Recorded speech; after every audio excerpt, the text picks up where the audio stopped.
안녕하세요. 사회정책 8주차 강의를 시작하도록 하겠습니다.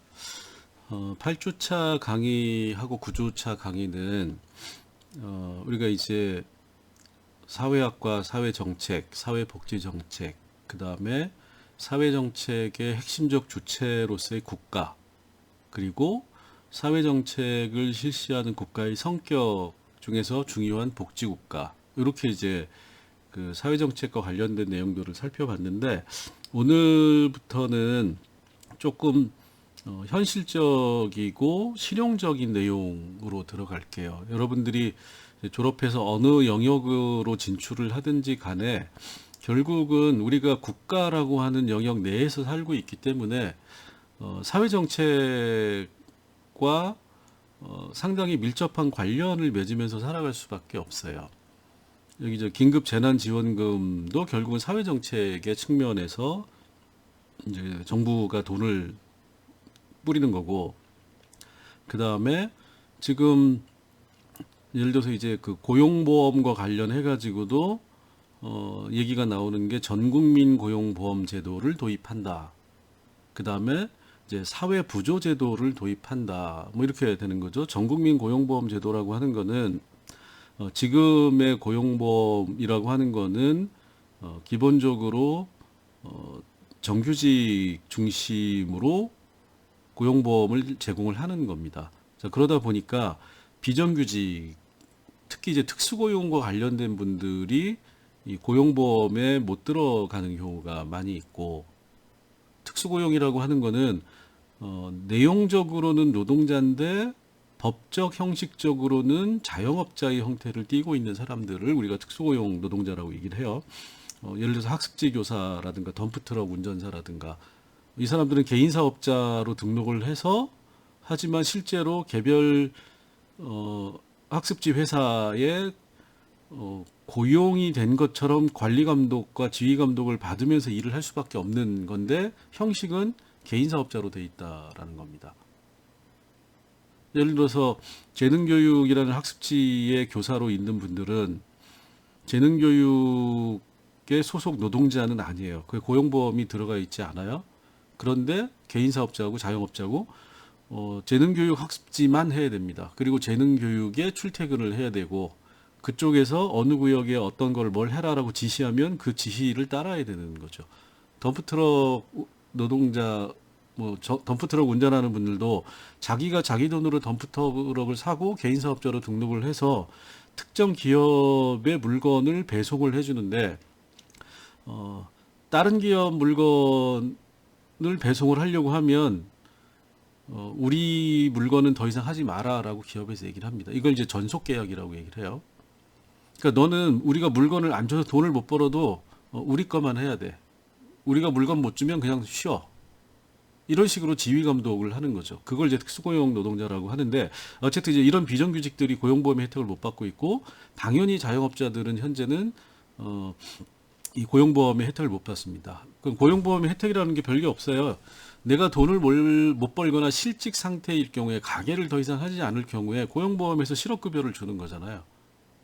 한 달에 지금 180만 원인가요? 150만 원인가요? 그 매년 이제 그 액수가 올라가니까 최저임금에 연계돼서 이게 돼 있기 때문에, 그러다 보니까 내가 6개월, 8개월 동안 일정한 고용보험료를 내면 실업급여를 받을 수 있는 권리 자체를 부여받지 못하는, 그러니까 이제 경제가 어려울 때 문제가 생겨서 이제 사회정책적으로 지금 첫 번째가 전국민 고용보험 제도를 만든다라고 하는 거를 가지고 지금 정책을 생각을 하고 있고, 그 다음에 이제 사회부조 제도라고 하는 거는 보험, 우리가 이제 그 지난번에 복지국가 얘기했을 때 비스마르크 모델이 보험 제도고, 비버리지 모델이라고 하는 거는 국가가 무상으로 무언가를 세금으로 해주는 거다. 그게 이제 부조 제도입니다.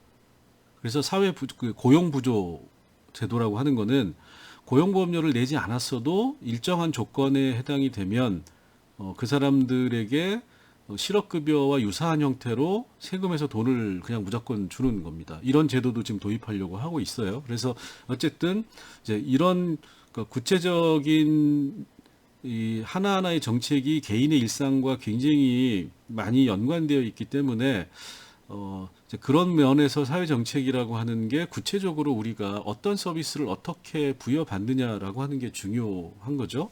자, 그래서 오늘 이번 8주차에서는 사회 정책의 전달 체계라고 하는 거를 살펴보고 다음 주 9주차에서는 사회 정책의 전달 체계를 영역별로 실제로 어떻게 되고 있는지를 살펴보는 이제 그런 식으로 두 개로 나눠서 이제 강의를 진행하도록 하겠습니다.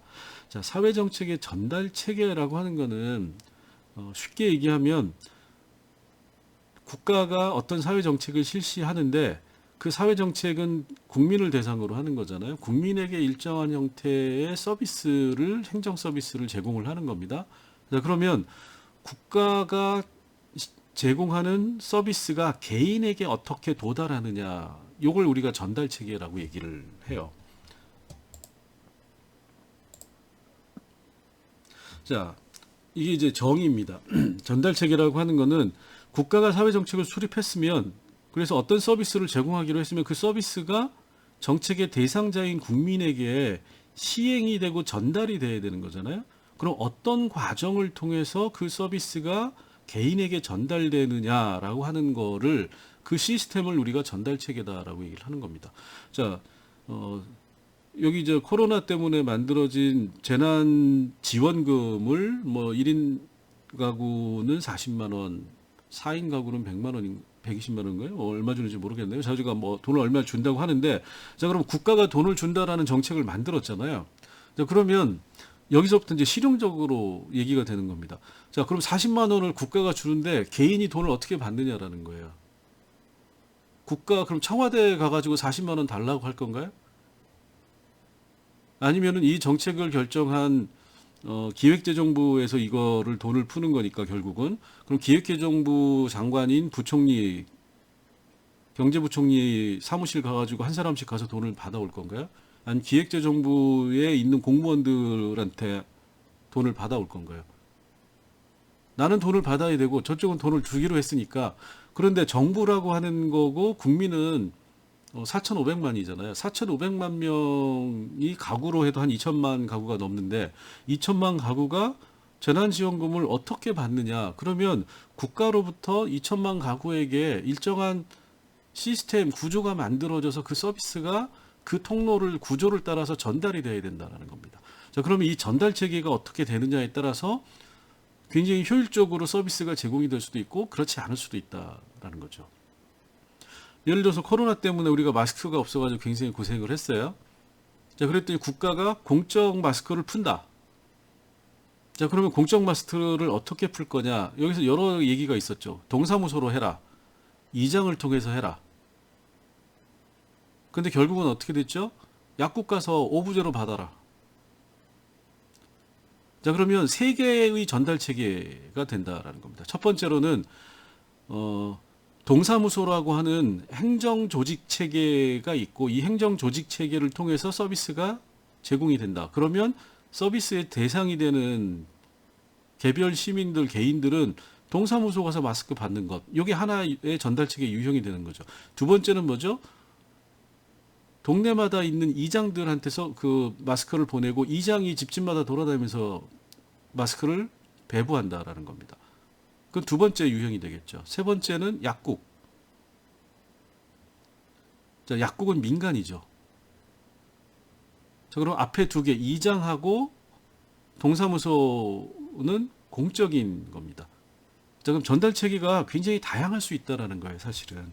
그래서 사회정책의 전달 체계는 정책을 잘했느냐도 중요하지만 그 정책의 실질적인 수혜자들이 그 정책의 서비스를 제대로 이용할 수 있느냐라고 하는 게 중요한 거고, 거기에서 전달 체계가 항상 문제가 된다라는 겁니다. 자, 그러면 기본적으로 정부는 국가를 얘기하는 거고, 정부라고 하는 게 사회정책을 실시하면 공공서비스를 제공하는 주체, 서비스의 제공 주체가 되는 거죠. 그래서 정부는 국민을 위해서 일을 하는 사람들, 일을 하라고 뽑아놓은 거니까, 뭐 일을 실제로 하는지 안 하는지 모르겠지만, 자, 어쨌든 정부는 국민을 위해서 일을 해야 되는 거고 그 일을 하는 게 결국은 국민의 입장에서 뭐냐? 내 세금 삥 뜯어 가가지고 그 세금으로 니들끼리 쓰라는 게 아니고 니들 해먹으라는 게 아니고 나에게 뭔가 서비스를 제공해라. 내가 돈을 낸 만큼 서비스를 제공하라는 겁니다. 그래서 다양한 형태의 공공 서비스를 정부가 수행을 하는데 그 서비스를 내가 이용을 할 수 있어야 된다라는 거죠. 자, 예를 들어서 가족관계부 증명서를 한 장 떼야 되는데 자, 가족관계부 증명서를 떼려면 어떻게 하는 거죠? 기본적으로는 동사무소 가야 되는 겁니다. 근데 동사무소가 멀리 있으면 귀찮잖아요. 자, 그래서 어떻게 됐지? 요새는 소위 말하는 그 이 각종 공공 서류를 이 저기 저 현금 출납기 같은 형태로 발급해주는 기계들이 여기 시내 곳곳에 있어요. 그죠? 심지어는 지하철역에도 그게 있습니다. 자, 이건 뭐냐면 전달 체계를 공공행정기관을 통해서만 제공을 하면 시민들이 불편하다라는 거예요. 그러면 전달 체계를 다른 방식으로 바꿔서 자동화시킨다.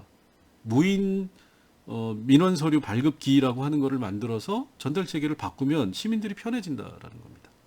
심지어는 요새는 온라인으로도 자기 프린터로 출력을 할 수 있는 형태로도 민원 서류 발급이 가능해진 거죠. 이게 전부 다 서비스의 전달 체계에 해당된다라고 생각을 하시면 됩니다. 자, 그러면 이상적인 형태의 이 사회정책 전달 체계는 어떤 거냐를 길버트와 이 스페이트라고 하는 사람이 이렇게 얘기를 했어요. 크게 보면 네 가지인데 서비스가 통합되어야 된다라는 겁니다. 서비스가 통합되어야 된다는 거는 한 군데에서 내가 필요한 서비스를 다 받을 수 있어야 된다라는 거예요.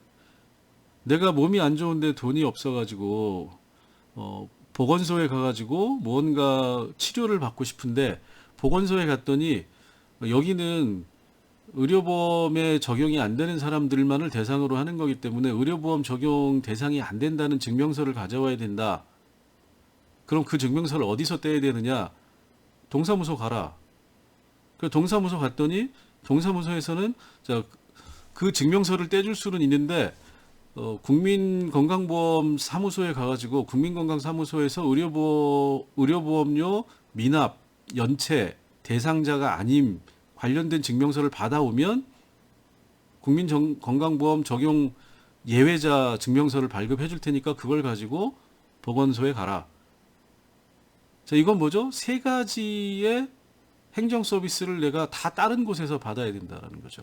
근데 지금은 사실 이건 제가 이제 극단적으로 예를 든 거고 실제로는 보건소에 가면 바로 서비스가 돼요. 자, 명확한 책임 소재. 이건 뭐냐면 서비스를 제공하는 사람이 명확하게 자기의 책임하에서 서비스를 제공해야 된다라는 겁니다. 문제가 생겼을 때 이건 내 책임이다, 저 책임이다, 우리 부서 소속이 아닌데 이 증명서를 누가 내줬느냐, 허가를 누가 해줬느냐, 자기들끼리 싸우면 어떻게 되는 거죠? 서비스를 제공받는 시민은 그래서 싸우는 건 좋은데 그게 누가 문제냐, 누가 책임질 거냐, 아무도 책임 안 진다. 그러면 안 된다라는 겁니다. 그래서 이 서비스의 전달 체계는 각 전달의 구조마다 누구의 책임인지를 명확히 해야 되는 거고 그래서 지금은 서비스를 제공하는데 담당자 이름이 나오는 경우가 많아요. 그 다음에 서비스가 지속적으로 전달이 돼야 된다. 이건 당연한 거겠죠. 한두 달 하고 안 하는 게 아니라 정부가 하는 사회정책의 서비스라고 하는 거는 지속적으로 서비스가 제공이 돼야 된다. 그 다음에 용이한 접근성. 용이한 접근성이라고 하는 거는 서비스를 최종적으로 나한테 제공해주는 그 지점에 시민들이 접근하기가 쉬워야 된다. 지리적으로 가깝고 교통이 편해야 된다. 일상적으로 이용할 수 있어야 된다. 이런 얘기인 거죠. 예를 들어서 동사무소가 어디 시 외곽의 한쪽 구석에 있다. 그러면 모든 사람들이 불편한 거잖아요. 그래서 행정사무소, 시청, 동사무소, 구청 이런 거는 대부분 시 중심지에 있습니다.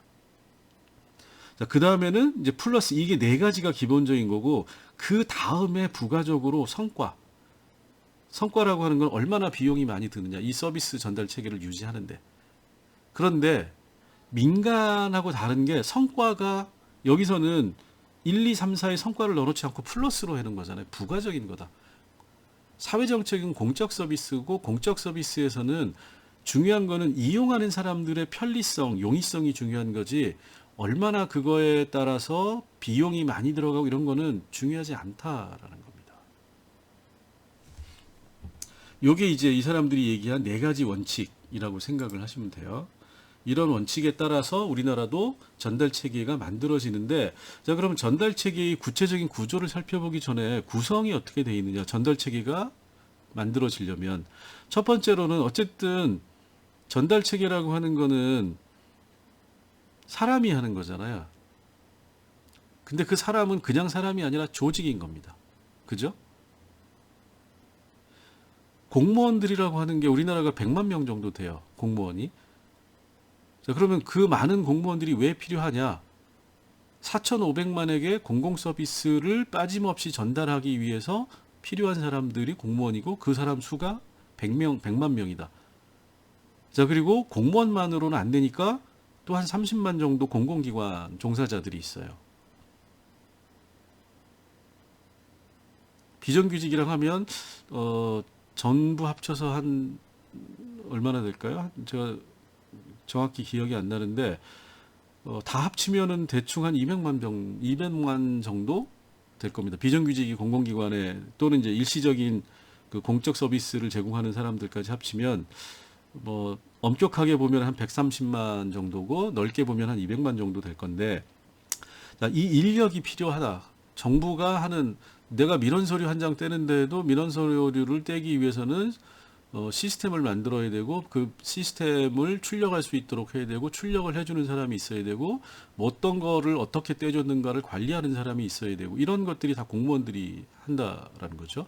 그래서 우리가 알고 있는 이 동사무소, 면사무소, 읍사무소 이런 것들은 전부 다 이 사회정책의 전달 체계로 보시면 되는 겁니다. 그래서 인력이 있어야 되고 이 인력을 유형별로 관리를 하는 거를 우리가 조직이라고 얘기를 해요. 자, 보건복지 분야의 전달 체계 서비스를 만들어내고 전달해주고 관리하는 거는 보건복지부라는 조직이 하는 거죠. 그걸 우리가 주무부처라고 하는 겁니다. 어떤 영역의 사회정책을 전담하는 영역을 가지고 우리가 부처를 구분해놨다. 이렇게 생각을 하시면 돼요. 그래서 인력은 크게 보면 공무원과 공공기관 종사자가 있고, 자, 이 인력을 관리하는 시스템으로 조직이 있는데 이 조직을 우리가 부처라고 얘기를 한다. 그리고 이 특정 영역에 대한 주무부처라고 우리가 보통 얘기를 하는 겁니다. 그런데 이 인력과 조직이 움직이려면 결국 뭐가 있어야 되는 거죠? 돈이 있어야 되죠. 그래서 예산이라고 하는 게 필요하고 이 예산은 결국 뭐죠? 국가가 시민들한테서 세금이라는 형태로 삥을 뜯어서 이거의 일부를 사회정책의 공적 서비스에 들어가는 비용으로 충당을 한다. 이렇게 생각을 하시면 될 것 같아요.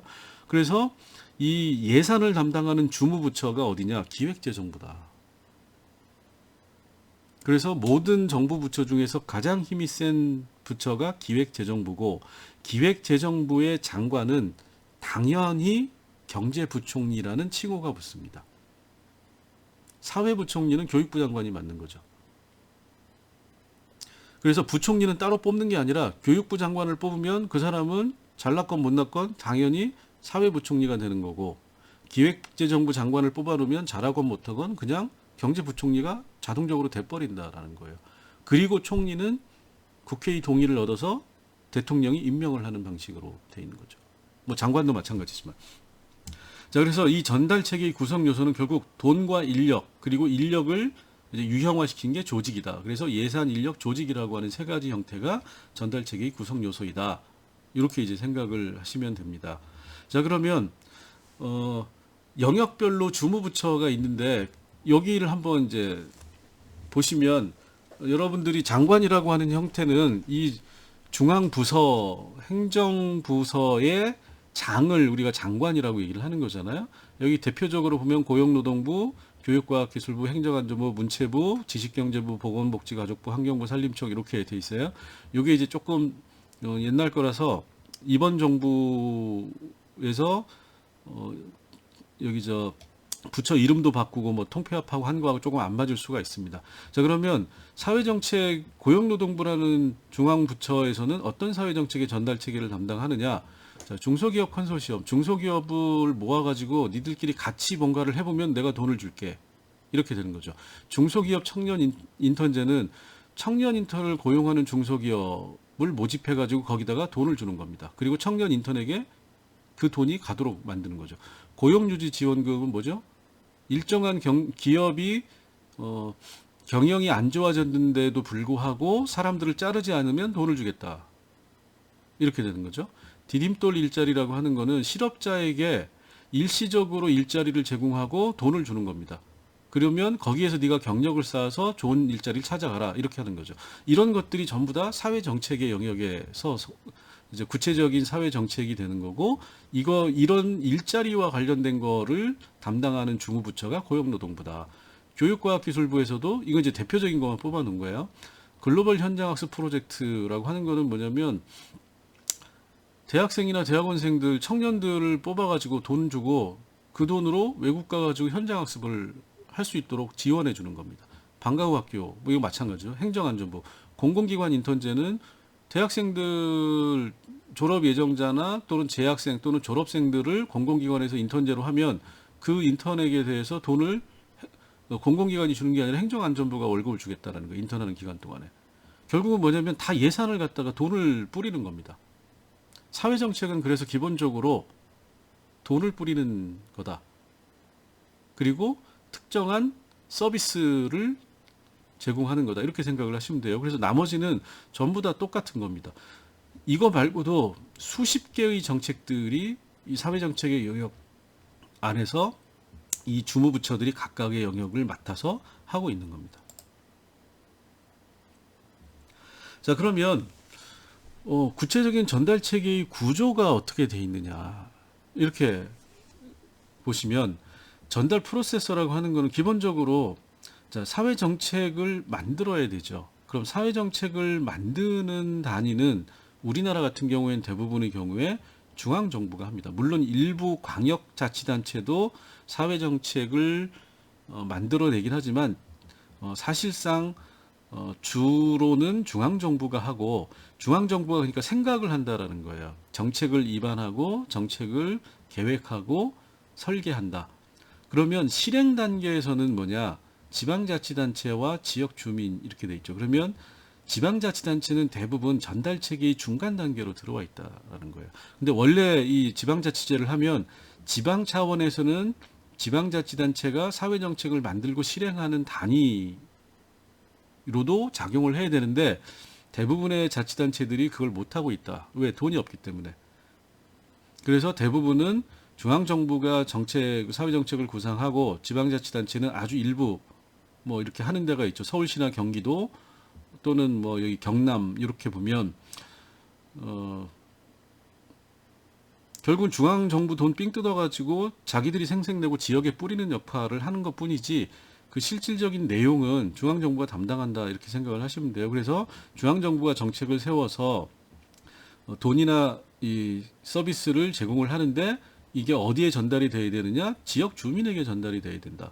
그럼 이 지역 주민에게 중앙정부가 직접 할 수가 없으니까 청와대하고 정부 부처는 청와대하고 세종시에 있잖아요. 근데 생활 서비스 여러 가지 공적 서비스를 지역 주민에게 전달을 하려면 제주도도 있어야 되고 독도도 있어야 되고 그걸 청와대나 중앙정부, 중앙부처들이 할 수 없기 때문에 결국은 뭐냐 지역에 존재하는 행정 조직들을 만든 거고 그게 지방자치단체다. 이렇게 생각을 하시면 됩니다. 그래서 주요 전달 체계의 통로가 지방자치단체, 여기 이제 자치단체가 전달 체계의 중간에 들어와 있다라고 생각을 하시면 되고, 자, 그래서 여기 밑에 이제 그 그림을 쭉 보시면 중앙정부가 입안을 하고 그 정책에 대해서 광역으로 보내요. 그럼 광역은 그걸 받아서 다시 기초로 뿌립니다. 여기 이제 시도는 광역시, 광역도고 여기 기초시군구는 기초시, 기초군, 기초구 이렇게 되는 거죠. 그래서 광역에서 기초로 뿌리면 이 시군구는 말단 행정 전달 체계를 가지고 있어요. 그게 뭐냐? 읍면동 사무소입니다. 자, 그러면 시청, 군청, 구청은 그걸 받아서 읍면동으로 보내면 이 읍면동이 지역 주민, 최종적으로 주민하고 접촉하는 가장 현장 전달 체계가 되는 겁니다. 대부분의 공적 서비스는 이 읍면동사무소를 통해서 이루어진다라는 겁니다. 자, 그럼 여기가 어떻게 되죠? 계획, 지시, 지원, 관리는 중앙정부, 광역, 기초라고 하는 게 하고, 서비스의 실제 전달과 집행 체계는 읍면동사무소를 통해서 한다. 이게 우리나라의 일반적인 사회정책의 전달 체계다. 이렇게 이제 이해를 하시면 됩니다. 자, 그런데 우리가 이걸 세밀하게 따져보면 아까 말씀드렸듯이 지방자치제 실시 이후에 광역자치단체는 사회정책을 직접적으로 입안하고 설계하는 권한을 갖게 돼 있어요. 이제 돈이 없어서 못하고 뿐이지. 자, 그래서 어쨌든 그 실제로 가능한 경우의 수를 따져보면 이렇게 됩니다. 가장 일반적인 형태는 종속형이에요. 중앙정부가 입안을 하고 설계를 해서 광역과 기초정부 지자체가 전달 체계의 중간에만 들어와서 그냥 중앙정부가 시키는 대로 하는 거죠. 이 수혜자는 이제 시민들을 얘기를 하는 겁니다. 이게 이제 일반적인 거였는데 지방자치제가 실시된 이후에는 대등형이라고 하는 형태. 자, 재난지원금 같은 경우에 중앙정부가 돈 준다 그랬더니 너는 너대로 줘. 예를 들어서 서울하고 경기도는 우리는 우리대로 또 돈 줄게. 이렇게 하면 대등이 되는 거죠. 중앙정부는 중앙정부대로 자기들이 이걸 하고, 자, 요 시스템으로 하는 건 사실은 여기에 전달 체계로 이게 들어가 있어요. 광역정부는 광역이나 기초 같은 경우 지방자치단체는 자치단체대로 자신들이 동일한 서비스를 제공을 하는 겁니다. 똑같이 재난지원금을 주는데 중앙이 주는 돈하고 지역이 주는 돈, 자치단체가 주는 돈이 수혜자에게 따로따로 온다. 이걸 대등형이라고 얘기를 하는 겁니다. 그 다음에 동반형은 같이 한다라는 거예요. 같이 한다는 거는 쉽게 얘기하면 분담한다라는 겁니다. 중앙정책을 우리 이거 하는데 이건 지역의 수혜자들이 포함이 되니까 우리 셋이서 같이 얘기해가지고 한번 해보자. 그래서 주로 이거는 돈을 같이 내는 거예요. 중앙정부가 70% 내고 광역정부가 20% 내고 기초가 10% 내. 그래서 100%를 만들어서 그걸로 무엇을 하자. 이렇게 하는 거는 동반형인 겁니다. 그래서 중앙정부가 다 알아서 하고 나머지는 그냥 전달만 해주는 거는 종속형. 따로따로 각자 알아서 하는 거는 대등형. 힘을 합쳐가지고 모아서 하는 거는 동반형. 이렇게 생각을 하시면 되는 겁니다. 자, 그래서 사회정책의 전달체계는 이렇게 세 가지가 있는데 이 대등형과 동반형이 나올 수 있는 거는 지방자치제도라고 하는 게 생겼기 때문이다라고 생각을 하시면 됩니다. 자, 덤으로 지방자치단체를 이제 얘기를 하는데 시도 시군구 얘기를 하는데 이 시가 같은 게 아니에요. 우리나라는 여기 보면 이제 국가가 있고 중앙정부가 있고 지방이라고 하는 거는 시도와 시군구로 나누는데 이 시도라고 하는 거는 특별과 광역 그리고 도는 뭐 구분이 되는 거죠. 근데 이 앞에 있는 시는 광역시를 얘기를 하는 거예요. 광역시는 특별시, 광역시 요걸 합쳐가지고 얘기를 하는 겁니다. 그래서 특별시는 서울특별시가 하나 있고 광역시는 6개가 있고 그 다음에 이제 나머지는 도인데 경기도는 크기 때문에 경기도는 특별도처럼 빼놨어요. 그 다음에 나머지 도 7개, 그러니까 8도가 되는 거죠. 그 다음에 제주특별자치도라고 하는 거는 제주는 자치도라고 하는 형태로 별도로 해서 자치권을 강화시켜서 이제 자치행정을 할 수 있도록 만들어 놓은 겁니다. 권한을 조금 더 준 거라고 생각을 하시면 돼요. 그래서 유형을 5개, 이게 이제 광역 영역이고 여기 말하는 시는 조그만 소규모 시를 얘기를 하는 거예요. 시군구는 이제 이걸 우리가 기초자치단체라고 얘기를 해요. 광역자치단체, 기초자치단체. 그래서 여기도 이제 유형이 6가지가 있는데 그러니까 시는 50만을 기준으로 해서 나누어지고 그 다음에 군 단위, 그 다음에 여기 광역에 속해 있는 구도 기초자치단체로 들어가게 되어 있습니다. 자, 그러면 이 유형에서 이 행정구역을 구분해 놓은 건데 이게 왜 중요하느냐? 어떤 유형이냐에 따라서 그 유형에 대해서 중앙정부가 분배해주는 돈의 단위가 달라져요. 50만 이상의 시냐 50만 미만의 시냐에 따라서 예산이 달라지는 거고 공무원 숫자가 달라지는 겁니다. 동사무소가 몇 개이냐도 이 인구에 따라서 인구를 가지고 기준으로 하는 거기 때문에 그러니까 어느 유형에 속하느냐에 따라서 사실은 예산과 조직에서 차이가 많이 난다. 그래서 대부분의 시라고 하는 게 일반 시하고 50만 이상의 시하고 광역시하고는 권한이 달라요. 자, 그러다 보니까 광역시가 되기 위해서 인구 기준으로 하는 건데 무리해서 많이 했어요. 사실은 이제 어거지로 한 거죠. 대구 같은 경우에도 달성 구운이 들어가 있잖아요. 대구광역시에. 그죠? 대전 같은 경우도 그렇고, 자, 이런 데 가보면 시가지 조금만 벗어나면 다 시골입니다. 어거지로 광역시가 되기 위해서 쉽게 얘기하면 돈을 많이 뜯어오고 싶어가지고 주위에 있는 거를 다 해서 광역시 조건을 맞춘 거예요. 마산, 창원, 진해도 왜 합쳤을까요? 광역시 돼서 돈 많이 뜯어 먹으려고. 이렇게 얘기하면 너무 심한가요? 예. 뭐 어쨌든 그런 그 지원이나 권한의 차이가 발생하기 때문에 지방자치단체는 가능하면 규모를 키우려고 한다. 이렇게 생각을 하시면 됩니다. 자, 그럼 사회정책 전달 체계에서는 이 기초자치단체 시군구가 228개가 있는 건데 전체적으로 여기 보면 이제 크게 보면 도시지역, 농촌지역, 도농복합지역, 그 다음에 도서지역으로 구분이 됩니다. 요거에 따라서 사실은 권한과 역할이 다르게 돼 있다. 이렇게 이제 생각을 하시면 됩니다. 요거 이제 구분 유형이니까 그냥 이런 게 있다라고 하는 걸 알아두시면 돼요.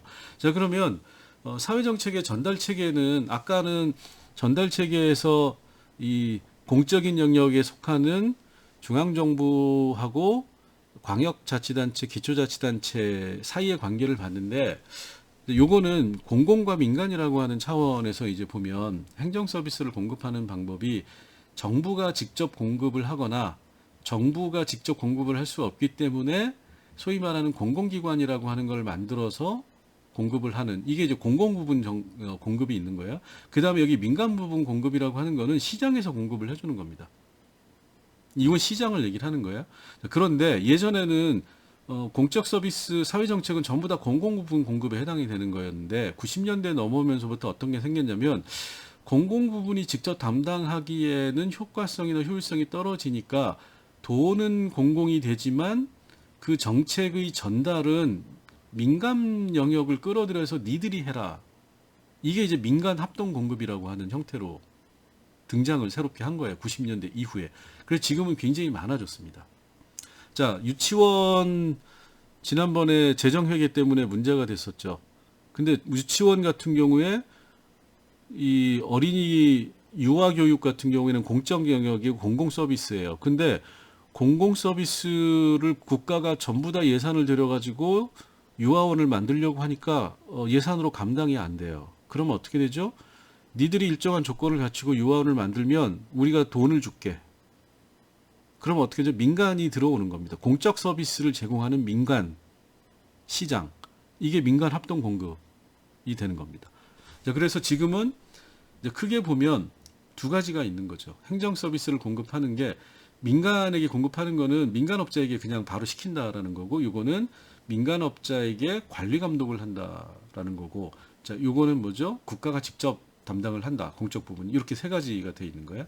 그래서 최근에는 어떻게 되냐면 첫 번째로 민영화라고 하는 고속도로도 이제는 국가가 안 짓잖아요. 예전에 경부고속도로, 호남고속도로, 중부고속도로는 전부 다 국가가 지었는데 도로공사에서 지금은 어떻게 하죠? 민간 자본에게 니들이 지어서 돈 받아 먹어라라고 하는 겁니다. 민영화하는 거야. 자, 그 다음에 원래 지금 코레일하고 SRT가 있는데 이거 민영화 시키려다 못해가지고 지금 두 개로 잘라놓은 거잖아요.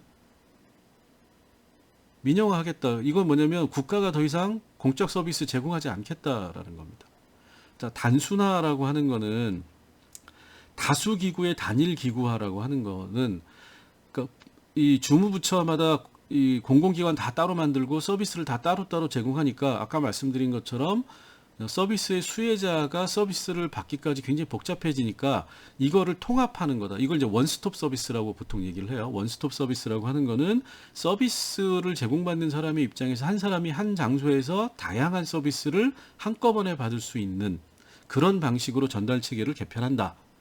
자, 그다음에 이 통합하는 그러다 보니까 다수 기구가 공간적으로도 통합이 된다라는 겁니다. 자, 예를 들어서 고용복지센터라는 게 갑자기 생겨났어요. 예전에는 고용 서비스와 복지 서비스를 구분을 했는데 일자리가 없으면 기초생활보호 대상자가 되니까 고용 문제가 복지 문제와 엇물려 있는데 맞물려 있는데 예전에는 그거를 고용센터하고 동사무소 가가지고 따로따로 알아봐야 됐다라는 겁니다. 기능을 통합할 뿐만이 아니라 고용복지센터에는 그 두 가지 보건복지부하고 고용노동부가 같이 공간적으로 한 장소에서 보건 서비스, 복지 서비스와 고용 서비스를 제공하는 식으로 공간적으로 통합한다. 그래서 민영화, 단순화, 통합화라고 하는 게 최근의 사회정책 전달 체계의 특징이다. 이렇게 생각을 하시면 됩니다. 자, 그럼 생각해 볼 사항이 있어요. 뭐냐면 공공성이냐 수익성이냐 운영관리 주체에서 우리가 이제 이렇게 얘기를 하죠.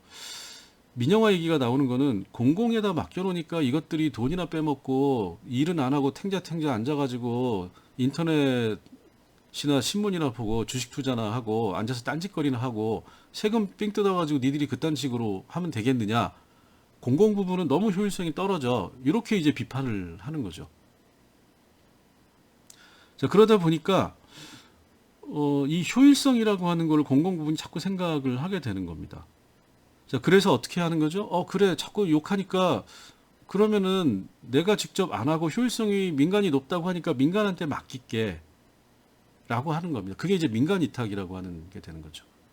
자, 그래서 운영관리 주체가 공공성, 수익성의 관점에서 보면 원래는 공무원들이 공적 서비스를 다 담당했어요. 근데 이 공무원이 담당하는 공적 서비스에 대해 사람들이 비판을 하고 막 뭐라고 하니까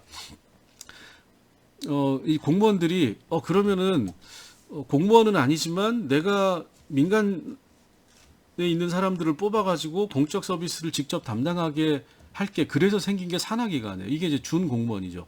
공무원은 아니지만 공무원에 준하는, 지금은 공무원보다 더 많은 연봉을 받고 더 그 좋은 근로 환경에서 일을 하는.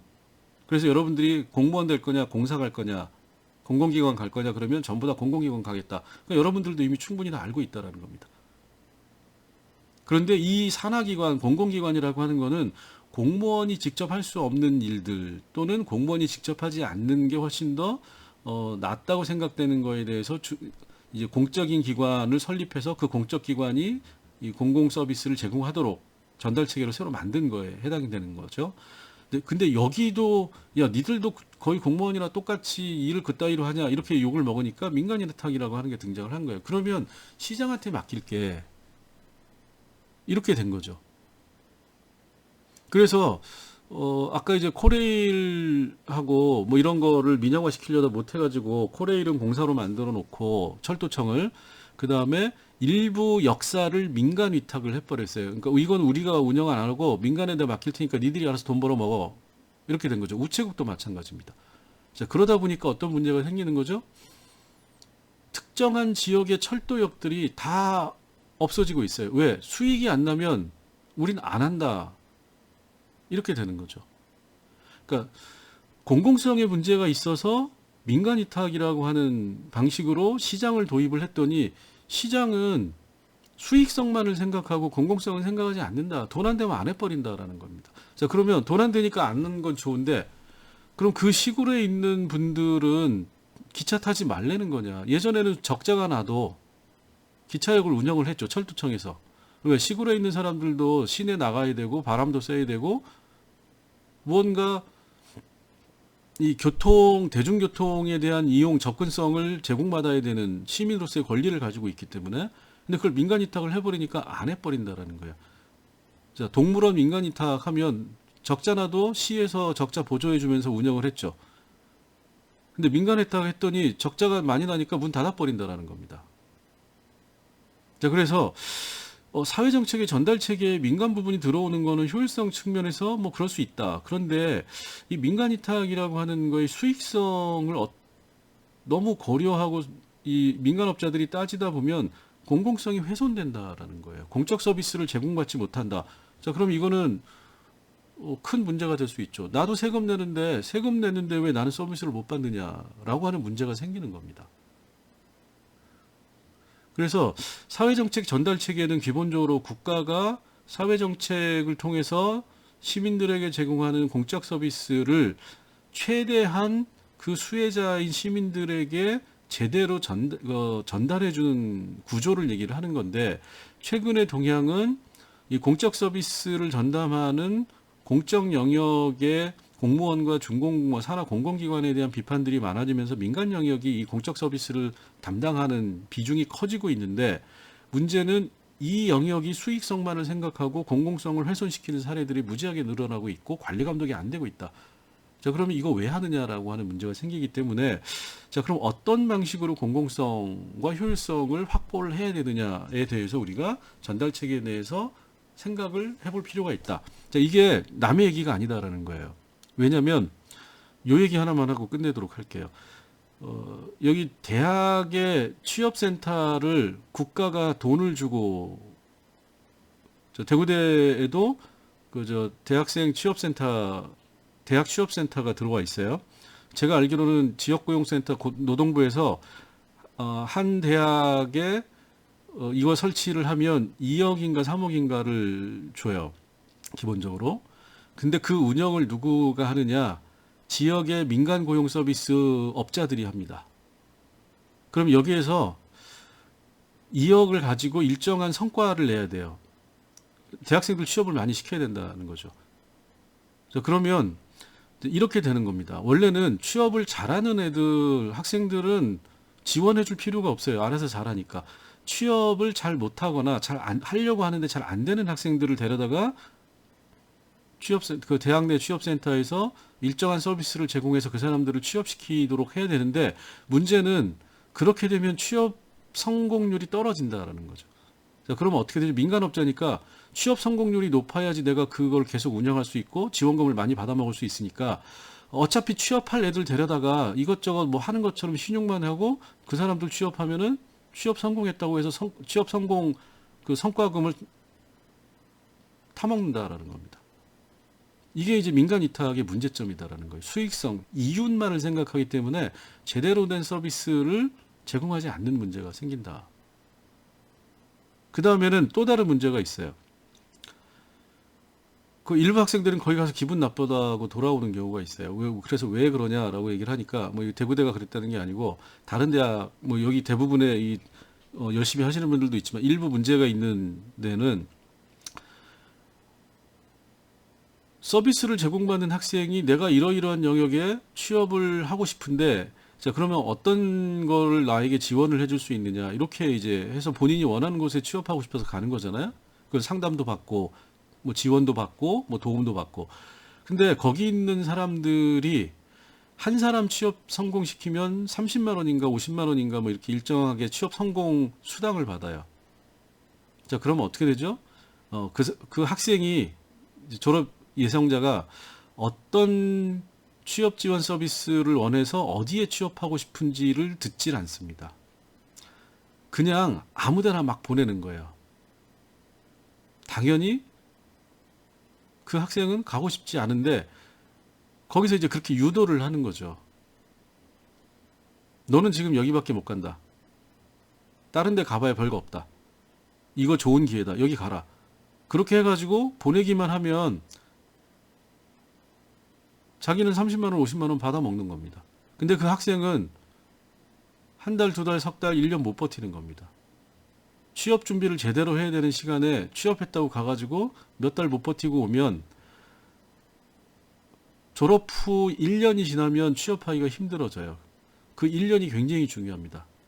그 1년의 몇 개월을 낭비하게 되는 거죠. 근데 민간에서 하는 분들은 다 그런 건 아니지만 일부 분들은 남의 일생에 관심이 없다라는 거예요. 저거 하나 어디 아무데나 회사 보내면 나 50만 원, 30만 원 받는다. 그럼 끝이다. 이렇게 생각을 해버린다라는 겁니다. 그래서 이 사회정책 전달 체계라고 하는 게 좋은 정책을 만들어내는 거 굉장히 중요합니다. 그지 같은 정책을 만들어내면 세금 삥 뜯은 걸로 지들끼리 해먹는 게 되는 거니까. 좋은 정책을 만드는 것도 중요한데 어떤 정책이든지 간에 의도했던 대로 그 정책의 서비스가 정책의 대상자들에게 전달될 수 있는 좋은 정책의 전달 체계라고 하는 게 굉장히 중요하다. 그래서 마스크를 오브제로 약국에서 뿌리는 게 잘한 거였느냐, 우리가 따져볼 필요가 있다라는 거야. 전달 체계 측면에서 과연 그게 훌륭한 선택이었느냐, 지났으니까 끝이다가 아니라 앞으로 그런 경우가 또 닥칠 수 있는 거잖아요. 그러면 무언가 어떤 상황에서 어떤 정책을 했을 때 어떻게 전달 체계를 만들 것인가라고 하는 것이 준비가 되어 있어야 된다. 그리고 우리가 지금은 경험이 없었기 때문에 이번에는 문제가 있을 수 있지만 뭐 누구를 욕하려고 하는 게 아니라 어떤 문제점이 있어서 그 전달 체계에 문제가 뭐였기 때문에 앞으로는 유사한 경우가 생길 경우에는 이런 식으로 전달 체계를 운영하는 게 시민들에게 공적 서비스가 훨씬 더 잘 전달될 수 있는 거다라고 하는 거를 우리가 생각해 볼 필요가 있다라는 겁니다. 자, 오늘은 여기까지 하도록 하겠습니다. 수고하셨습니다.